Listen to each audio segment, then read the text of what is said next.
ìròyìn láti iléeṣẹ́ àtótó arére online tv èyí tún ga ọ lẹ́yìn tí wọ́n mú pé ó ṣẹ̀ sófin ojú pópó awakọ̀ yìí dáná sun ara rẹ̀ àti òṣìṣẹ́ aláàbò ojú pópó lẹ́kọ̀ọ́. Awakọ̀ kan eléyìí tí wọn kò tí ì mọ ẹyẹ tó ṣú ló mà ti ṣe bẹ́ẹ̀ tó ti dáná sun ara rẹ̀ àti òṣìṣẹ́ Lasma kan o lẹ́yìn tí wọ́n mú pé ó ṣẹ̀ sófin ojú pópó ní ìlú Èkó. Ẹni tó jẹ́ ọ̀gá àgbà fún àjọ Lasma ẹ̀ka ti ìpínlẹ̀ Èkó, arákùnrin Ọlálékan Bákàrè Òkí ló fìdí ìṣẹ̀lẹ̀ náà múlẹ̀ gẹ́gẹ́ bó ṣe fi tó ìròyìn àtótó arére lọ́wọ́ wípé níṣẹ́ ni ìṣẹ̀lẹ̀ ọ̀hún wáyé lọ́jọ́ 5 oṣù kọkànlá ọdún 2024 ti ṣe ọjọ́ ìṣẹ́gun. Ó jẹ́ kí ó di mímọ̀ wípé ìṣẹ̀lẹ̀ ọ̀hún ló wáyé nígbà tí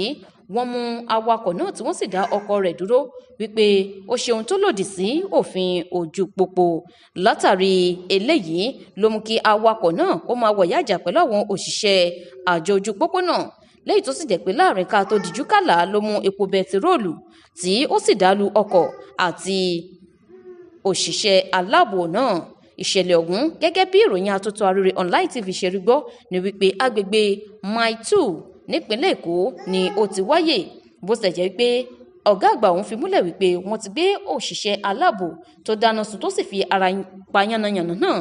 lọ sí ilé ìwòsàn fún ìtọ́jú. Kò ṣàìjẹ́ kó di mímọ̀ wípé ẹ̀kúnrẹ́rẹ́ ìwádìí yóò túbọ̀ wáyé o láti mọ ohun tó tọ́ àti eléyìí tó yẹ èyí tí àwọn yóò gbé gẹ́gẹ́ bí ìgbésẹ̀. Bákan náà ni ọ̀gá àgbà ọ̀hún bà ọkàn jẹ́ lórí àwọn àkọlù èyí tí àwọn ará ìlú máa ń ṣe sí àwọn agbófinró lójú pópó gẹ́gẹ́ bí ohun tí kò bá ojú mu lábẹ́ bí ó ti wù kó rí. Èyí tún